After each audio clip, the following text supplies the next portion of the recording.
Hi, thanks for tuning in. My name is Tina Colazzo, and my passion is empowering single parents.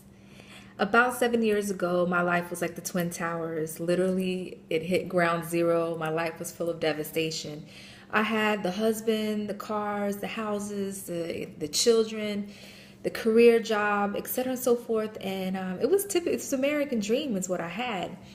And when life fell apart, I had to learn how to rebuild my life on a solid foundation. So I'm here today to share with you how to face your fears, whether your fears are going broke, fear of rejection, fear of being alone. We all face fears no matter what area of our life we're in. There's always something going on that has us get to a place where we're just paralyzed and we can't move forward. So the first step that I took in order to face my fears is I actually had to identify, what am I fearing? I know, at one point in time, especially, when finances were very tight, I would fear going broke, and I really had to address that. And so the second thing with fearing going broke, I needed to identify, what is my worst case scenario with going broke. And so the conclusion I came up with, especially with going broke, is like, okay, I have to hire a real estate coach. That's what I do for a living.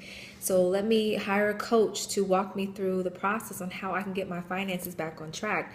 And at that time, a few years ago, hiring a real estate coach was $1,000 a month, and it would be a year commitment. So that's $12,000 for the whole year.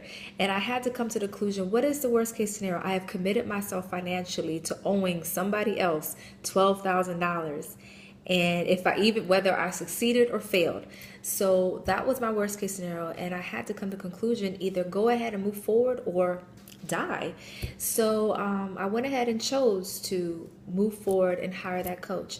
So the third step that I took was I actually moved forward and executed the activity.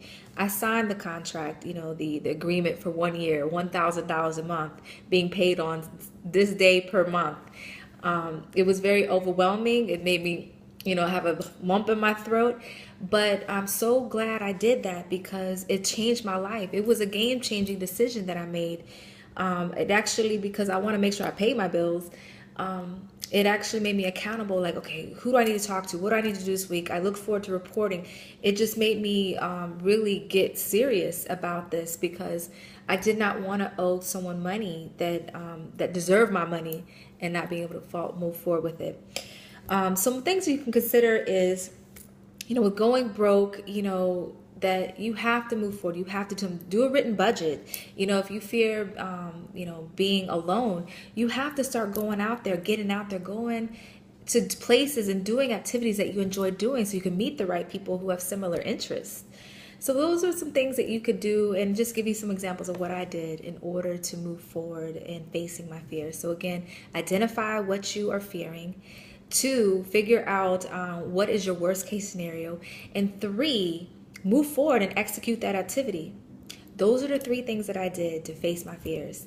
Look out for more videos to come, and thank you for watching.